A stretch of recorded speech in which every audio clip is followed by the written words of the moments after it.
Hoy visitamos el Centro de Visitantes Telesforo Bravo, Parque Nacional del Teide, ubicado en la Villa de la Orotava, en Tenerife. Este moderno centro, inaugurado hace solo 2 años, tiene una superficie de más de 900 metros cuadrados. Está dotado de paneles informativos y formatos multimedia que hacen al visitante protagonista de un ascenso simulado desde la orilla del mar hasta la cima del Teide, durante el que podemos conocer y descubrir los principales valores naturales de Tenerife. Nos guía en esta visita Guillermo Ayala, técnico del área de uso público del Parque Nacional del Teide. Este centro se le conoce como Telesforo Bravo. Se lo dedicamos al insigne geólogo de la isla, que tanto bien nos hizo al parque llenándonos de información y trabajando dentro del parque, nos desmenuzó para los menos expertos en la materia para poder entender nuestra geología e incluso parte de nuestra vulcanología. Este centro de visitantes, inaugurado en el 2014, a finales de 2014, tiene como objeto dar a conocer un poco el parque, pero en general la isla. Para poder entender lo que sucede en el parque es bueno conocer la isla, desde la costa a la cumbre. Como hilo conductor dentro del centro y para que podamos organizarnos la visita, disponemos no solo del personal del propio centro que nos puede responder o explicar el centro, sino también disponemos de audioguías. Durante nuestra visita en el suelo hay unos números que nos marcarán qué pasaje de la audioguía se desarrolla en ese punto. También disponemos de otros hitos, que es este que tengo a mi espalda, que nos van a marcar la altura a la que estamos por encima del nivel del mar. Dispone de sistema Braille y nos irá dando idea desde la costa hasta la cumbre a diferentes alturas sobre el nivel del mar, en qué punto estamos de la isla. Partimos desde el nivel del mar en el puerto de la Cruz y continuamos el ascenso hacia el Teide pasando por el Valle de la Orotava. El siguiente punto donde nos vamos a encontrar es a 390 metros la Orotava, el casco de la Orotava. Esta sería la localidad en la que se encuentra el centro de visitantes, en la parte del mayorazgo. Siempre tuvo relevancia histórica en la isla este punto, ya que desde aquí partía el camino de Chasna, como nos recoge en este video wall, y nos recorre desde la zona norte de la isla, cruzando por las cañadas hasta Vilaflor de Chasna. Este antiguo camino histórico recorrido por arrieros y por cultivadores y por visitantes es para nosotros el cruce de lado a lado de la isla. Antes de que existieran todas las carreteras perimetrales, la gente cruzaba o bien en barco alrededor de la isla o bien cruzaba por la cumbre. Por eso es tan importante el camino de Chasna. Desde la costa hasta la medianía, la parte del termófilo, termófilo significa amante del calor, nos recogería a los humanos, aparte de drago, lentisco, acebuche, almácigo, una enorme cantidad de vegetación. En esta zona es importante no solo el asentamiento humano de la actualidad, sino saber que hubo un asentamiento humano desde la primera colonización de la isla. Los guanches, los habitantes que estaban antes de que llegaran los europeos, nos dejaron su rastro, nos dejaron su historia, nos dejaron algunas costumbres, nos dejaron algo de su alimentación y sobre todo nos dejaron su mundo, el mundo que continuaba después de la muerte.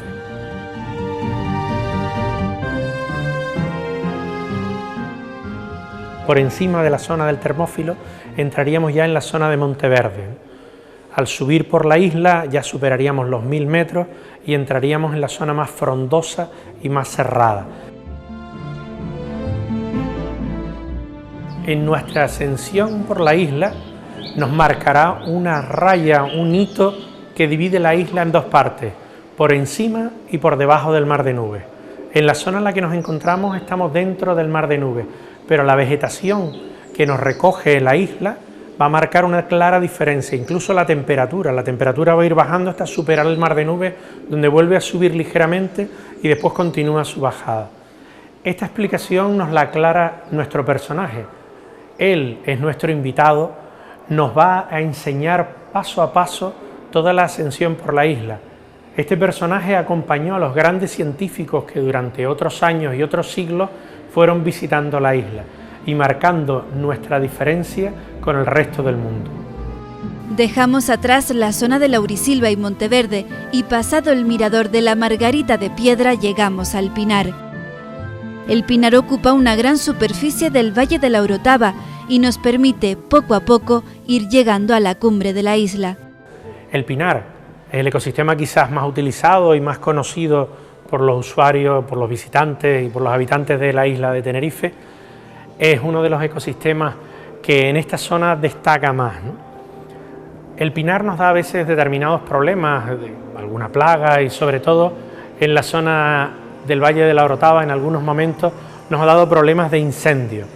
Durante el tiempo hemos tratado los temas de incendios de diferentes maneras.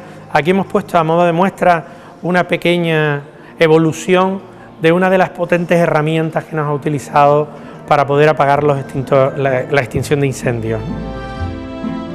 Seguimos nuestro camino y llegamos ya al Parque Nacional del Teide. En nuestra ascensión por la isla, en este hito nos encontraríamos en la zona del Portillo.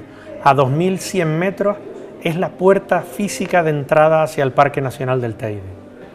Una vez pasado del Portillo, hemos llegado a lo que es el Parque Nacional. Para la mayoría de los visitantes es un espectáculo de luz, color y contraste. En este video wall presentamos al Parque Nacional durante todo el año. Las diferentes estaciones se suceden como una maravilla que podemos observar, aunque existen otros mundos dentro del parque que no son fáciles de ver para el resto de los visitantes. Por ejemplo, la parte subterránea, de la que aquí tenemos una buena muestra. Bajo la superficie que vemos existe otro mundo. Decimos que es el mundo de los troglobios, el mundo de la fauna que vive bajo el nivel de la tierra. Pequeños animalillos invertebrados que carecen de visión y que dentro del tubo viven a sus anchas. Ese mundo está protegido de la visita, no permitimos que se visite dentro del centro, salvo para estudio o investigación. Ese mundo es el mundo de las cavidades volcánicas. Los tubos volcánicos como este que vemos son un buen ejemplo. En nuestra subida por la isla ya estaríamos a la altura de Montaña Blanca, 2.750 metros sobre el nivel del mar. Estábamos a punto de llegar en la cumbre. Aquí lo hemos dedicado a la presencia de la vida dentro del volcán, ese bien escaso que apenas apreciamos porque la mayoría de las veces no solemos disfrutar de la fauna. A veces disfrutamos en un corto periodo de tiempo de la vegetación en flor, pero la fauna nos pasa desapercibida y es bastante rica y bastante difícil de disfrutar de ella dentro del parque.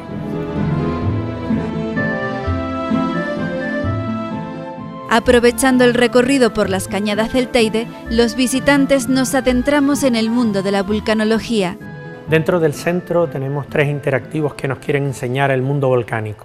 Estamos ya dentro del parque donde la importancia de los volcanes es máxima. Con este primer interactivo hablamos del abombamiento, de las deformaciones del terreno cuando surgen los volcanes.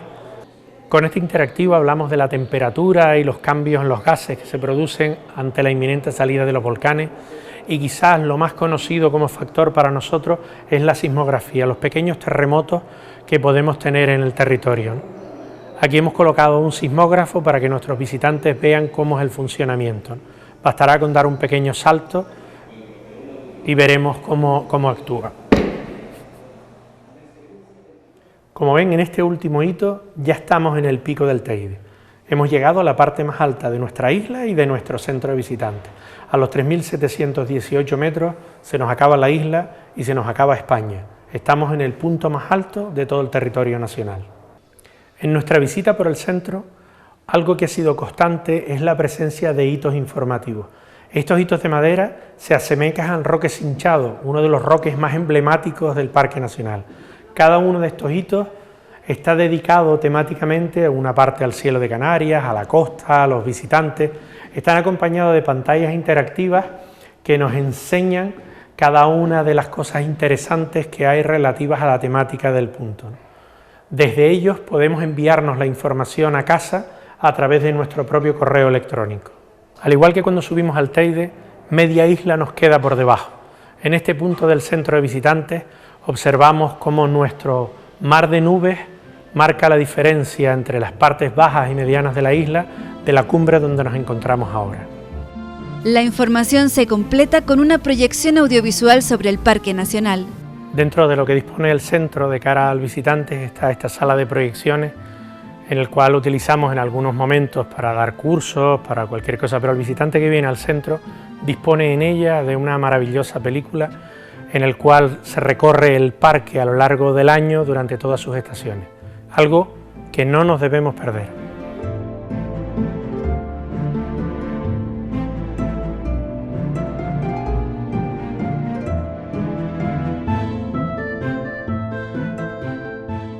Y en los exteriores del centro, un nuevo módulo nos muestra cómo el científico francés Charles de Borda logró en el siglo XVIII la medición más exacta de la altitud del pico del Teide que se había hecho hasta entonces.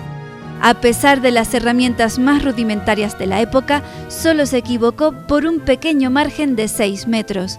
Este módulo se le debe a la Fundación Canaria Orotava Historia de la Ciencia, que es la que lo diseñó y la ideó, y pensamos que era un buen elemento en colocarlo en esta zona, que fue donde originariamente se hizo la medición. Esta medición fue realizada por un francés, marinero, astrónomo y aficionado a las matemáticas, Jean-Charles Borda, que en 1776 creyó que la mejor manera de colocar y de medir la altura del Teide era a través de la triangulación matemática, y estableció una serie de triángulos para poder calcular la altura, para lo cual tuvo que inventar un aparato que llamamos el círculo de Borda, y con ese aparato tuvo que triangular. El problema del triángulo en aquel momento era la medición de distancias, por lo tanto el triángulo grande que supondría calcular la altura del Teide, como hemos representado aquí en el suelo, le era difícil de resolver porque las distancias eran muchas y era difícil de medir, pero usando ese triángulo, cada uno de los catetos fue utilizando un triángulo más pequeño hasta que con un triángulo diminuto pudo resolverlo. Ese triángulo diminuto estuvo, como vemos en esta parte del panel, entre la casa de los Cologan y la montaña del Puerto, ¿no? Y la zona de La Paz.